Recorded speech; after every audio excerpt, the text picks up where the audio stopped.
Good evening and welcome to Undaunted, bringing into the news untold stories. I'm Star Smart. Let's begin.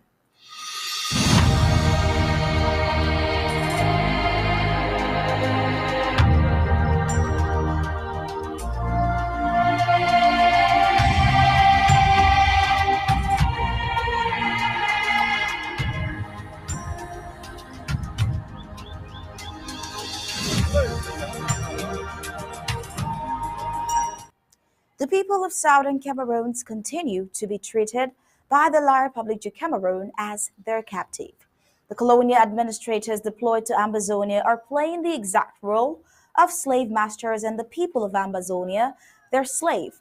As is common with the occupational forces and its proxies, the recently appointed colonial divisional officer does not care about the sufferings that the peoples of Mbangui have gone through and are still going through as a result of the war imposed on them by the colonial regime. Just newly transferred, but he is already increasing the pains of the people, shutting down their source of livelihood. As is obvious already, the colonial La Republic government is using repressive measures to suffocate basic and genuine requests that demand direct measures to resolve them. La Republic will rather showcase the muscles of her military as a solution sine qua non to resolving issues, an option that has never paid off. Let's see more on these and many more in the full briefings of Undaunted tonight, coming up just after the prime headlines.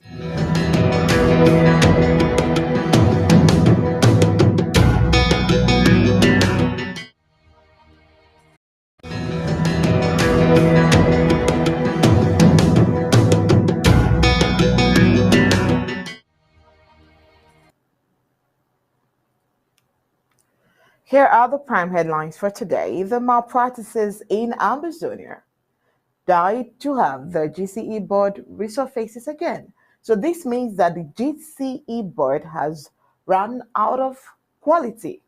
La République du Cameroon's colonial administrators are slave masters in miniature.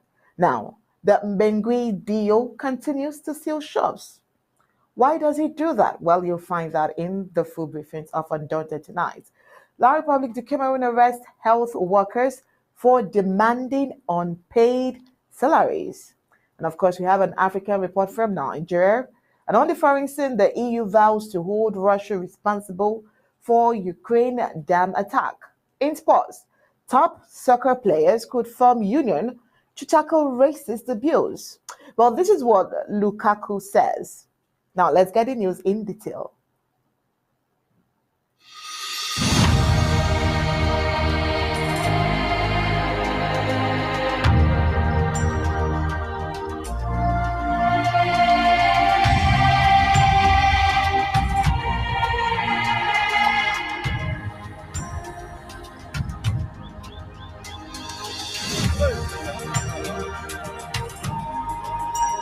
Our vision in this interim government is to make ABC a leader and a real warhorse of our struggle. We want to grow it, expand it, hire and train more hands, and broadcast round the clock, around the world, and take command of the media space of this world. You can enjoy all round the clock, 24/7 exclusive moments of bliss as an ABC Amba TV Club member. A cappella. Latest Nigerian / African movies, global politics, ABC Amba News and updates, historical documentaries, and lots more. In our daily programs, we have Undaunted, ABC Amba News, bringing into the news untold stories with Onyi Opala and Star Smart. Exclusive discussion, revolutionary panel conversation, infotainment, edutainment, intro governmental debates on topical issues with Tar Paddy King. State of the Liberation Movement, Fronting IG, and People of Ambazonia's Position. The Struggles Weekly Update with Secretary Martin Mungwa, PhD, FASCE. Health is Wealth, Health Education and Awareness within the Ambazonia community with Dr. Yaya, Secretary Ambazonia with Pastor Victor Mba. Our Freedom, Spiritual Awareness and Education for the Ambazonian community with Pastor Victor Mba and Pastor Commando. Church and Politics, Neutralizing the myths and preconceived religious and political philosophies that limit the Christian involvement in the realms of decent politics with Pastor Commando. The Horizon, the voice of the Ambazonian woman with Dr. Patience Abiedo and Lady Casey. Our Amber History, bringing to limelight the hidden history of Ambazonia to the world with Pastor Commando. Appointment on community building, education on patriotism within the Ambazonian communities with Ma Rachel Itatima. Ethics for an Emerging Nation, watchdog of basic principles and morals of a nation at war with Ma Dorothy Ngwa. Upcoming programs: Pigeon News, Vernacular Talk Show, County Roots, Activists Corner, Amba Focus, only on ABC Amba Television. We the people, the voice of the voiceless. For 24/7 access, subscribe as a club member on www.abcambatv.com/subscribe.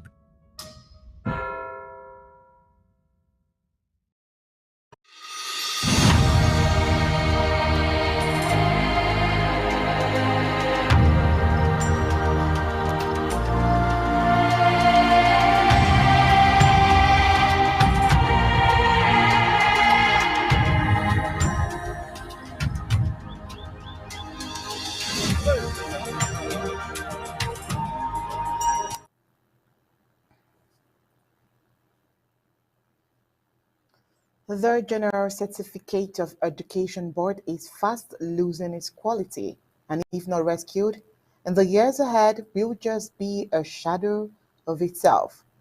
La République du Cameroon is systematically killing the long-standing values and reputation the General Certificate Education (GCE) enjoys. The GCE Board, which was created on the 1st of July 1993, is the initiative of the Anglophone Cameroonians. After the Cameroonization of the London GCA in 1977, things went on smoothly until 1984. From 1984 onwards, the GCE began experiencing irregularities as some London officials began withdrawing. All right, this is where we will begin the full briefing. So, Undaunted tonight, how are you doing, Star? Oh, very well, Oni. Good evening, Ambazonians. Beginning in 1990, when the University of London Examination and Assessment Council withdrew completely from the role it had played so far on the Cameroon GCE, the irregularities became even more alarming. Some of these irregularities had to do with the use of GCE questions reserved for future sessions for entrance examinations into ENS in 1990.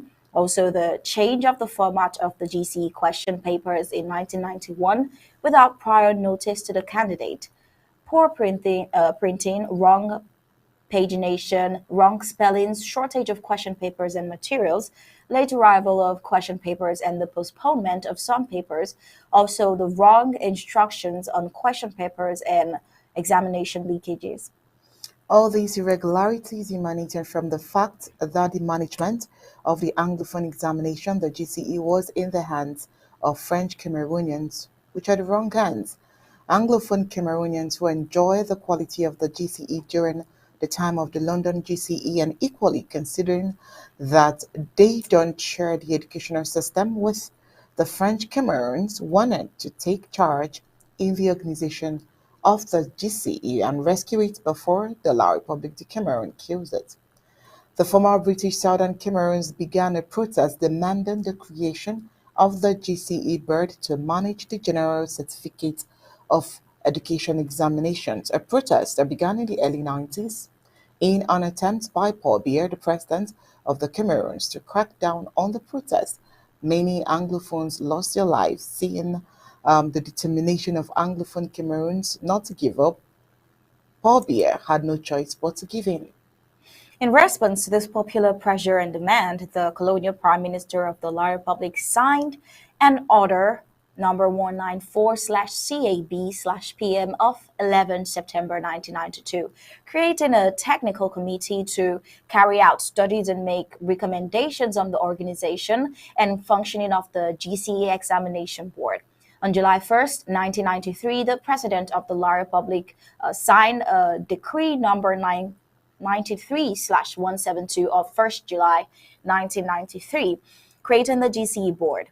The decree empowered the board to organize the General Certificate of Education examinations, GCE, at the ordinary and advanced levels. The early years of the GCE board were glorious and successful in the organization of examinations. Those years of glory are fast disappearing as La Republic de Cameroon is systematically penetrating the board with colonial tendencies. Well, he who pays the piper dictates the tune. This phrase is the strong point of La Republique du Cameroon, given that the GCE board depends on Yaoundé for appointment and financing. Today, the GCE board organized examinations are marked by irregularities, markers are not paid on time, and leakage of examination. Question is, how can the GCE board regain sanity? Well, the 2023 session of the General Certificate of Education organized examinations are marked with irregularities, social media being flooded with proof of leaked examinations, the corruption that has invaded the different sectors of La Republique du Cameroon, most especially with the judiciary, has penetrated the educational sector as well. It has been alleged that some examination centers had have resorted to illegally leaking questions beforehand to students in exchange for money. This shocking trend, which has somehow been normalized, is being done mostly through WhatsApp groups and other student associations. Well, on social media, many people are now calling for the GCE board to immediately step in and take immediate action on behalf of other genuine students who may end up being more affected. The integrity of the exam has also been questioned, as previous leakages reported had never been thoroughly addressed by the board. An angry reaction from Kate Chris on Facebook says, people just pass the GCE anyhow, go to the university and see how they are messing up. A graduate is unable to spell. The base has been reduced to something one cannot explain. With the recent leaks, some suggest that it has only been exacerbated by social media and not something new. GCE has always been like this. What has made it worse is social media. This was suggested by Ray N.J. Well, despite mounting pressure, the Cameroon GCE board has so far not taken concrete action against the leakages. The reputation of the examination has taken a hit in recent years, with unresolved scandals like being at the very heart of it. Oh, well, now the people of southern Cameroon continue to be treated by the La Republic as slaves. The colonial administrators deployed to Ambazonia are playing the exact role of slave masters and the people of Ambazonia as their slaves. The newly appointed colonial divisional officer for Mbangui is forcing shop owners in Mbangui to go operational on Mondays by sealing their shops if they fail to do so. This is another move by the oppressor. Another example of the slave master role of the colonial administrators of La Republic is the sons and daughters of Tingo Obang village in Bafut saying that the colonial DO for Bafut local government area is imposing a fund from a village that is not theirs. Since when is a fund imposed on a people by someone who is not of the area? Well, the divisional officer is being careless towards the suffering of the people of Mbangui, the suffering they have gone through and are still going through as a result of the ongoing war. Just newly transferred, he is there to increase the pains of the people, as is the case with all slave masters, depriving the people of their source of earnings. What does he wish for them? The people of Mbengui got up today, Tuesday, June 6, 2023, to see more shops sealed. The colonial DO from Mbengui, Ngida Lawrence, is returned to the field with fresh seals on shops in Mbengui. The Colonial Law Republic of Cameroon administrator descended to the town on Monday, June 3rd, sealing shops and business premises that were locked in respect to Monday's ghost town. Immediately after taking command in May this year, the Colonial Division officer embarked on fighting Monday ghost towns in the area. He said owners of the shops will pay 50,000 francs CFA before he unseals their shop henceforth. Well, this new outing of the Colonial DO contradicts that of the outing of the in-house slave mayor of Mbengui local government area, who last week invited shop owners and asked them to open their shops despite the seals, reassuring them that they wouldn't pay a dime as a penalty. The shop owners on their part have vowed that no amount of pressure will push them to violate the Monday lockdowns to open their shops.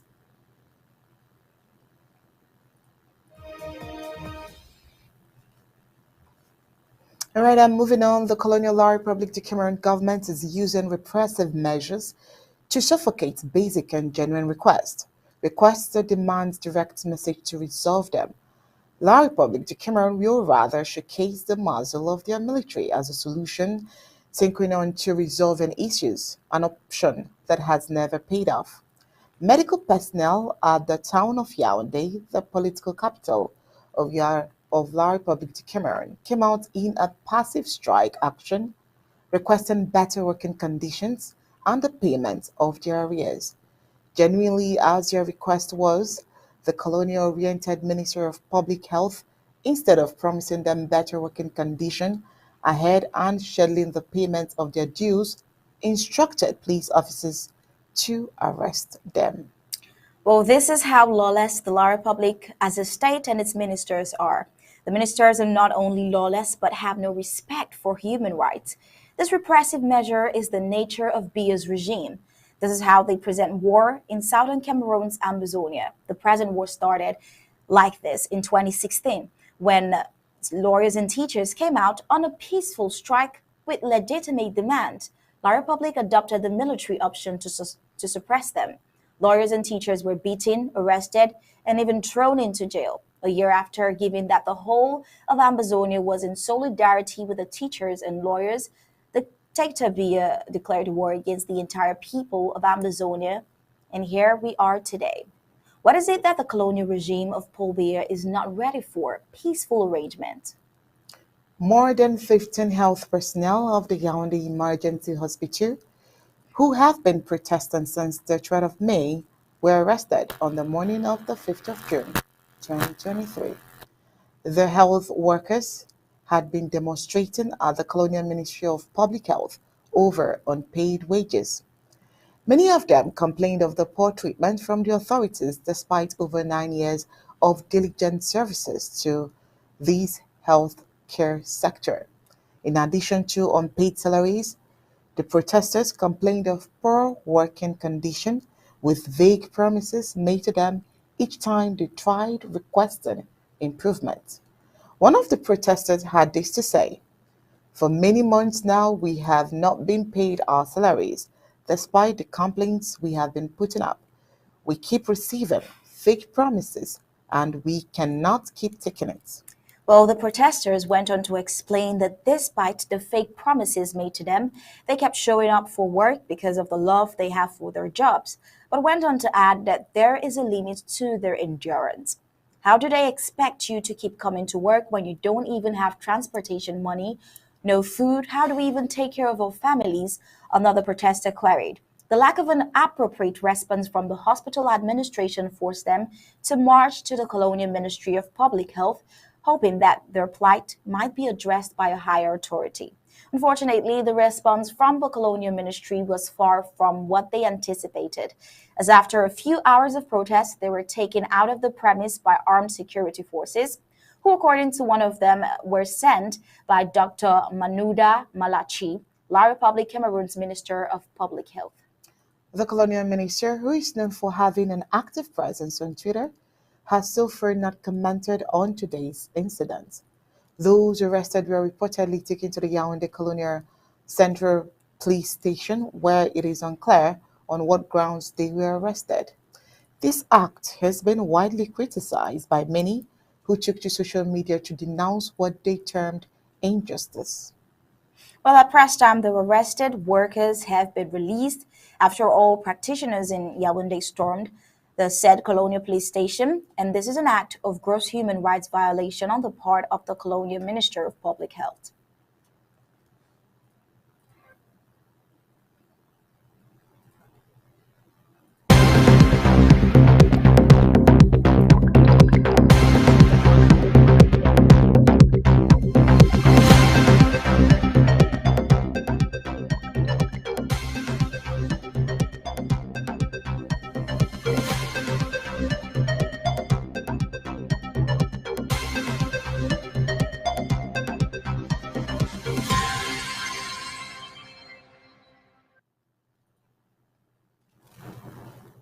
Well, this is a breaking news. We have just been informed that the ARFs of Dunga Mountain County has launched a preemptive attack this morning at about 4 a.m. from two fronts late last night. They gathered intelligence of an imminent spontaneous control on the civilian population by the Republic of Cameroon military today in the vicinity of Town. The said control was aimed at harassing civilians and collecting money as usual under the pretext of security measures. Before they could think of waking up, the ARF had surrounded the Ndu brigade and their military camp at the Ndu teeth. They launched an attack on the two fronts for about 45 minutes, leaving many dead and injured.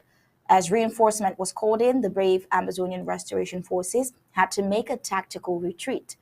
You can get rattling sounds of gunshots in the audio clips attached. Videos of the event will be pretty much shared later. Equally, we expect the enemy to be the one to publish figures of its casualties. Well, today's effect, Town was locked down today, June 6th, and will be locked down on the 14th June for the atrocities caused in that local government area by La Republic of Cameroon on the 6th of June, 1972 and 1992, and in Ngabor on February 14th, 2020.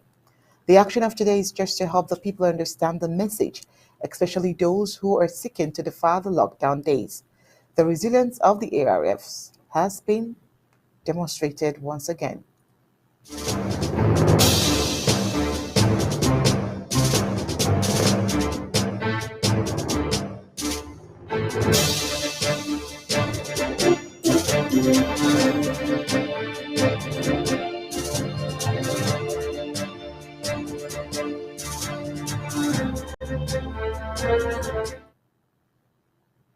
Well, on an interesting note, we'll take a look at Nigeria and peacekeeping. On the aspect of conflict resolution, enhancing a peaceful and better or prosperous Africa, it is incumbent on Nigeria as a major economic power in Africa to show leadership by taking responsibility. The nation of Nigeria is expected to show leadership at all levels. It is said, to whom much is given, much is expected. If the Nigerian would spend 8 billion US dollar to secure peace in Liberia, then it will be right to ask, how much has Nigeria done to ensure that justice is served to the oppressed peoples of southern Cameroon's Amazonia. We understand that the Cross River State Governor and some local authorities in eastern Nigeria have been working along the UNHCR to provide some succor to hundreds and thousands of displaced persons fleeing the war-torn Amazonia into Nigeria. That's laudable, but is that sufficient? Your answer will probably be as good as mine. Like the culture of world superpower is, one would expect to see on the headlines more proactive moves from the Nigerian government on the parties involved in the conflict. The exact same way the entire world in Africa was concerned about the previous presidential elections in Nigeria reveals how much the African society and nations are looking up to Nigeria to set the pace, not just in democracy, but in the collective development of an emerging Africa, and most especially to set the pace when it comes to a decent policy in Africa. An Africa that can provide hope for the future in a world that's full of many troubles. Based on available data, the Federal Republic of Nigeria might be disinclined to ensuring that the peoples of Southern Cameroon gets justice in the 7 years long with the French Republic of Cameroon. It would interest you to know that Southern Cameroons happen to be one of Nigeria's closest neighbors, and their history are intricately linked to each other. If Nigeria could spend this over 8 billion US dollars for Liberia to secure peace, what is stopping Nigeria from making some efforts to ensure that not just peace be returned to Southern Cameroon, their closest neighbors, but also justice? Is Nigeria ignorant of the danger that awaits the entire Gulf of Guinea if this war prolongs? A few weeks back, the Chief of Defense Staff, General Leo Rabo, disclosed that the Nigerian government spends 8 billion to restore peace in Liberia.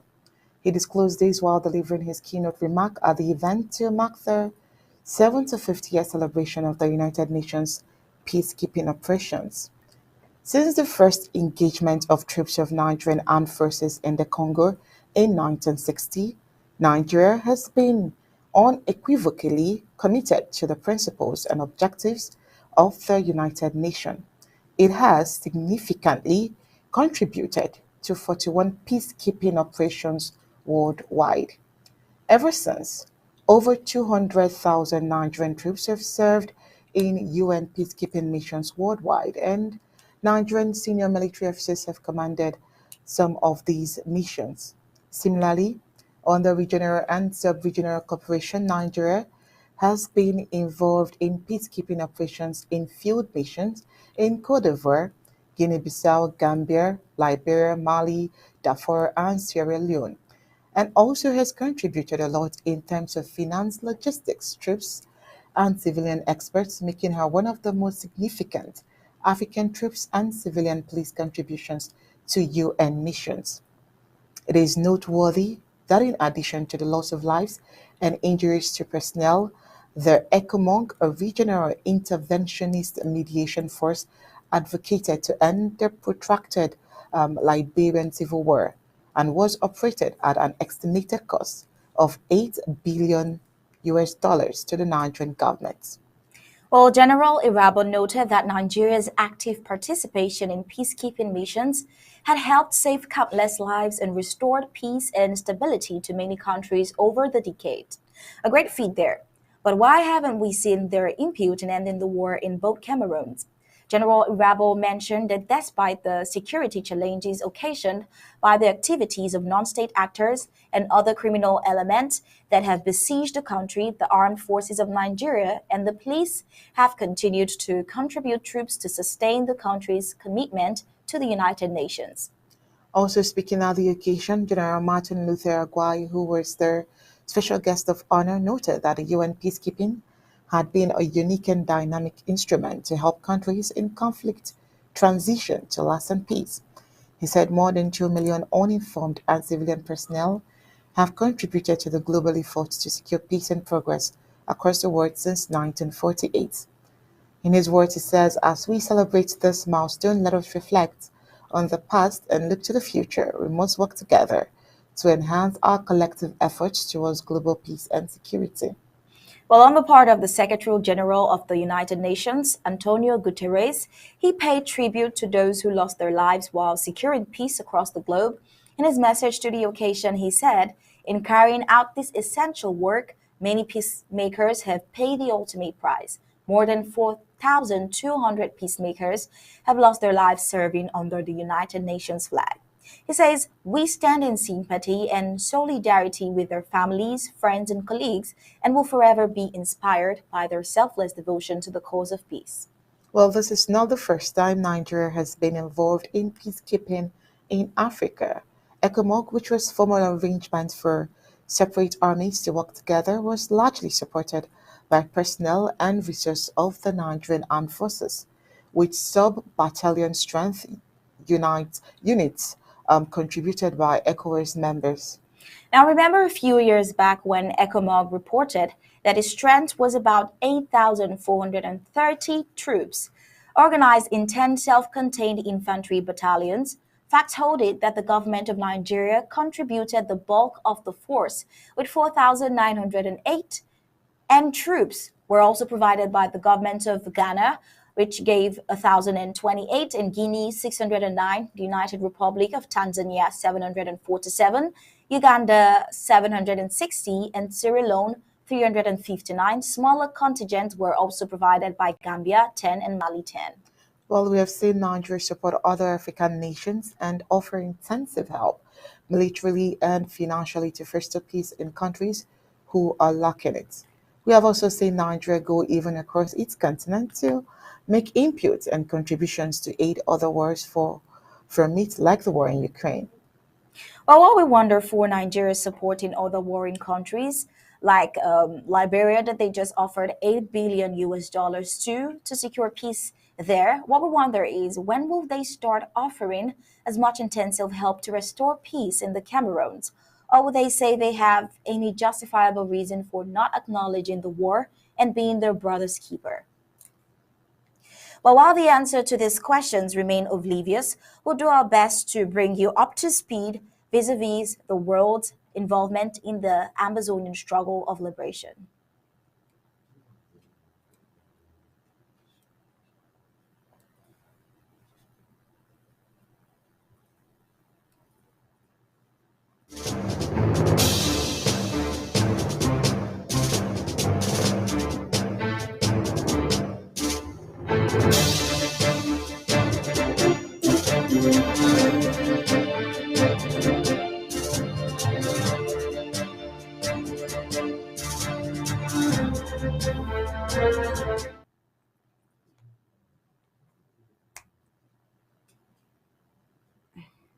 Well, on the foreign scene, many things seem to be happening in Ukraine at the same time. A huge dam in the Russian controlled area of southern Ukraine has been destroyed, unleashing a flood of water. Ukraine's military has accused Russia of blowing up the dam, while Russian officials have blamed the Ukrainians. The International Atomic Energy Agency said there was no immediate nuclear safety risk, but it was monitoring the situation. Well, however, European Union Chief Charles Michel on Tuesday expressed shock at the attack on Ukraine's Nova Kakhovka dam and pledged to hold Russia accountable for the war crime of destroying civilian infrastructure. Shocked by the unprecedented attack of the Nova Kakhovka dam, the destruction of civilian infrastructure clearly qualifies as a war crime, and we will hold Russia and its proxies accountable. European Council Chief Mikel wrote on social media. Well, people are currently being evacuated from the communities and the surrounding areas with fears that any flooding could be catastrophic. The Kakover hydroelectric power plant is in the city of Nova Kakover in Ukraine's Kherson region, which is currently under Russian occupation. It was built in the Soviet era and is one of the six dams that sit along the Dnipro River, which stretches all the way from the very north of the country into the sea in the south. Now, it's huge and holds water equals to the Great Salt Lake in the U.S. state of Utah, according to Reuters. It's not yet clear what caused the breach in the dam, but Ukraine's military has accused Russia of deliberately blowing it up.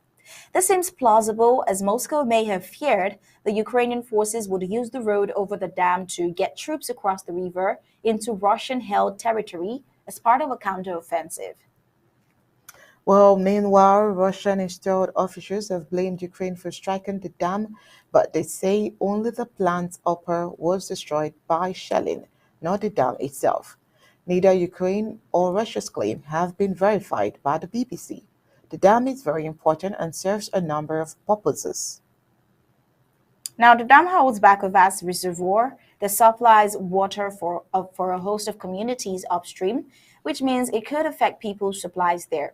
It also provides clean water to the nuclear power station at Zaporizhzhia, around 100 miles upstream, which is under Russian control and relies on the reservoir. All right, and right after the break, we would have the editorial.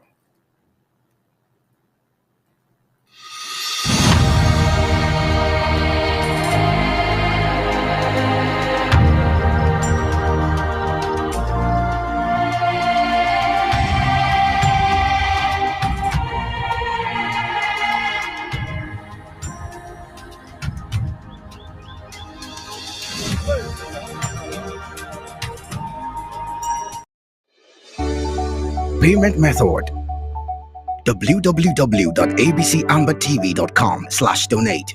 ABC Amber TV payment channels: Cash App 202-650-2216, Zelle 240-486-8768, Ambazonia Broadcasting Corporation. PayPal donations at abcambertv.com.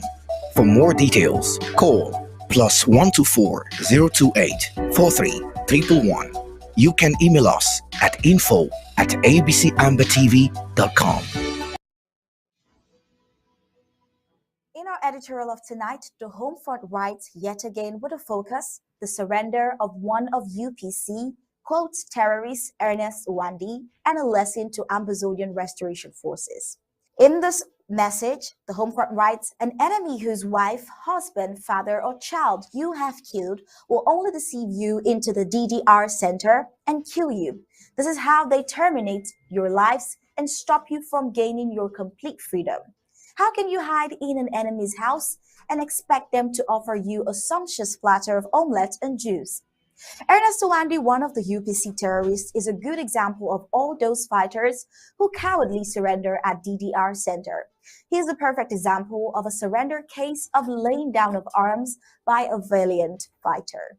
After having to fight and kill many of the government forces of Amadou Ahidjo of La Republique, for one reason or the other, Ernest Uwandi took himself to the Mbanga Gendarmerie in Mungo Division of La Republique. When he appeared in front of the brigade commander on post, he said he is Ernest Uwandi.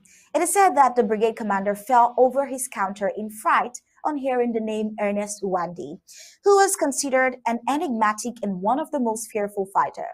We have noticed that at times it's inferiority complex that caused some of these fighters with their AK-47s in hand to behave like women in front of their opposite counterparts, La Republique, who are men too like them, just because they are putting on uniforms with green, red, and yellow badges.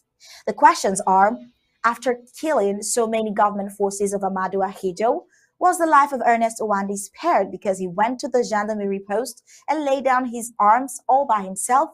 Did they give him a job? Was he rehabilitated? Did they fly him abroad? Instead, he helped La Republique du Cameroon to trace the hideouts of his fellow fighters of UPC, and then La Republique du Cameroon compensated him with a death penalty, and he was summarily killed by public shooting. The Amazonian Restoration Forces should learn a lesson from this and stay off the DDR center, which have been set up by enemy forces from La Republique du Cameroon, a different country. The DDR center is a kind of Guantanamo Bay, set up by La Republique to deceive, trap their fighters, extract sensitive military intelligence, and then kill them at the end. Why are some Amazonian forces foolish? A little common sense will tell any fighter that DDR is a no-go area.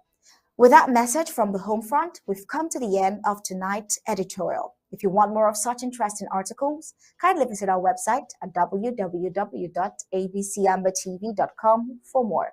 Subscribe, become a club member, and a part of this winning strategy. Find out payment details on your screen. I am Star Smart reporting for Undaunted ABC Amber TV. Payment method: www.abcambertv.com/donate. ABC Amber TV payment channels: Cash App 202-650-2216, Zelle 240-486-8768, Ambazonia Broadcasting Corporation. PayPal donations at abcambertv.com. For more details, call +124 028 43 111. You can email us at info@abcambertv.com. All right. And in Spurs,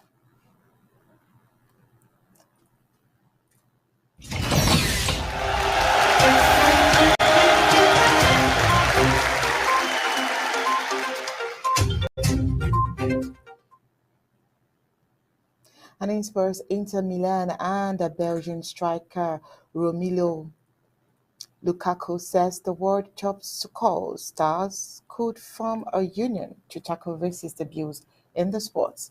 Speaking exclusively to CNN, Lukaku says authorities are currently not doing enough to protect players. Gab Ellison has more. Latest world sports. Football. Top soccer players could form union to tackle racist abuse, Romelu Lukaku says. Inter Milan and Belgium striker Romelu Lukaku says the world's top soccer stars could form a union to tackle racist abuse in the sport. Speaking exclusively to CNN, Lukaku says authorities are currently not doing enough to protect players in the wake of yet more racist abuse aimed at Vinicius Jr. during Real Madrid's match against Valencia last month. Lukaku, who was racially abused when Inter Milan played against Juventus in April, said he watched the situation at Valencia's Mastella Stadium unfold from his home and was left incredulous that these incidents continue to occur so frequently. I think it will start, Lukaku told CNN's senior sports analyst Darren Louise when asked whether players could form a union. Lukaku says the idea would be for many of the world's most prominent players to come together and speak with UEFA and FIFA directly, as well as the governing bodies for domains, about how best to tackle the ongoing problem of racism in the game. It's really disappointing that it happens because we're in 2023. The world has different cultures, different religions, different people of color, and still we make the same mistakes all the time, Lukaku added. That's the thing that rubs me the wrong way because I always say, if we want the brand of football to be representative in this way, it also starts with the people above, authorities, that have to fight against this type of thing. For me, it really doesn't happen enough. Really, in a strict manner, that fans come to the stands and really respect people of different colors, people of different religions, sexuality, also online hate. I think you also have to attack that because a lot of players online get a lot of stuff said to them, which is not nice. So then I say, governments also have to start getting involved in that stuff, which doesn't happen enough for me. Lukaku also called for more diversity in positions of power at the top of soccer. In a statement sent to CNN, FIFA said it has made important steps towards greater diversity since reforms began in 2016 and said it currently had staff from 100 different countries, 40% of which were women. FIFA, global soccer's governing body, also supported Lukaku's call for governments to get involved, saying education in schools was the first measure in its 5-step plan to tackle racism in soccer. FIFA pointed to the appointments of Senegal's Fatma Samora as Secretary General, Rwanda's Martin Ngonga as Chairman of the Ethics Committee, Ghana's Anin Yeboah as Deputy Chairman of FIFA's Disciplinary Committee, and India's Mukul Mogdal as Chairman of the Governance Committee, as very diverse people in key positions within the organization. That's where you need to start. That's where we need to have diversity, Lukaku said, of the upper echelons of the sport. People of color, put them in the top of every boardroom, and that's when the change will start. That's why, for example, in our Belgian Federation, that's where they started. They're trying to put in people of color, different sexuality, and stuff like that. So every situation that can happen, if it's racial or every form or type of discrimination, can be attacked straight away. In 2021, the Belgian Football Federation, RBFA, launched the Come Together Action Plan that focused partly on tackling discrimination and improving representation within the federation, including the addition of a diversity board. I think that's how it should happen, Lukaku added. If you put people of different color in positions of power, I think things would get taken care of much faster than now. Cricket. WTC Final. India worried about form and fitness before facing Australia. India will be concerned about injuries to some of their leading players and their lack of preparation time going into the World Test Championship final against Australia on Wednesday. The squad of 15 plus 3 reserves left for London in 3 batches. 5 of them were part of the Indian League IPL final in Ahmedabad, which, because of rain, went into a third day and only finished at 1:35 local time on Tuesday, just 8 days before the WTC final. Without any warm-up matches, India will be hoping their players can quickly acclimatize as they transition from T20 cricket in India to Test cricket in England. One man who has had plenty of time to acclimatize is batter Cheteshwar Pujara, who is one of the few top Indian cricketers who does not play in the IPL. Instead, he has been captaining Sussex in the county championship and has scored 3 centuries against the Red Bull at an average of 68. The man of the moment, though, is undoubtedly Shubman Gill. The 23-year-old who watched Saturday's FA Cup final in London alongside teammate Virat Kohli was named player of the tournament in the IPL for his 3 centuries for Gujarat Titans. For India, he has scored centuries in the last 6 months. India, however, will be without both their leading fast bowler Jasprit Bumrah and iconic wicketkeeper Rishabh Pant because of injury. They were further hit by the back injury suffered by stylish batter Shreyas Iyer earlier this year, and then to opener KL Rahul, who suffered a leg injury in the IPL. Rahul has been replaced in the squad by uncapped wicketkeeper Ishan Kishan. Kishan will compete with Srikar Bharat to take the gloves. Bharat, who has played 4 tests, is regarded as a better keeper. The selectors, captain Rohit Sharma and coach Rahul Dravid, believe in tried and tested players, said ex-India wicketkeeper and BCCI General Manager Sabah Karim. This is a one-off, so they would not like to risk playing someone with no test experience. I had backed Kishan for the recent home seat. The pair went to a playoff after finishing 9 under par at the Liberty National Golf Club in New Jersey. What is happening? I just can't believe it, said Zhang. To turn pro and come out here and win. It's just been amazing. I've enjoyed the journey. I really got a bit of everything. Got a taste of the pressure, got a taste of the wind, and I tried to stay composed as always. I knew that golf was just a grind and you really had to dig deep. Zhang had a chance to win on the 18th hole but shot a bogey finishing on a 2 over 74 to join compatriot Kupcho, who carded a 9 under 69 in the clubhouse. But she then secured victory inside 4 shorts on the 2nd hole of the playoff after Kupcho squandered her putt. Zhang spent a record 141 weeks at the top of the women's amateur rankings, surpassing the previous best of 135 set by Ireland's Leona Maguire. She also won the Augusta National Women's Amateur in April and her 2nd straight NCAA individual title in May. Gab Ellison reporting for Undaunted, ABC Amba News.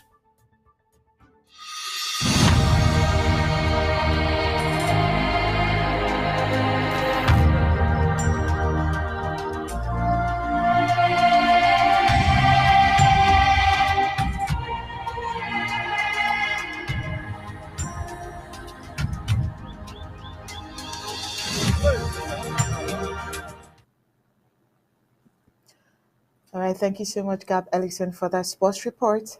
And with that report, we've come to the end of Undaunted tonight. But before we go, let's take a look at our major stories. On Undaunted tonight, we brought to you the malpractices Ambazonians died to have the GCE board resurface. We also brought to you Lara Public's colonial administrators who are making the lives of Mbengui citizens living hell. We brought to you the Lara Public Health Minister demonstrating lawlessness, arresting health workers for demanding unpaid salaries. Well, on the first scene, we told you that the EU vows to hold Russia responsible for the Ukraine dam attack. And in sports, we told you that top soccer players could form union to tackle racist abuse. All right, and that was it for tonight's Undaunted, bringing to the news on Church Stories.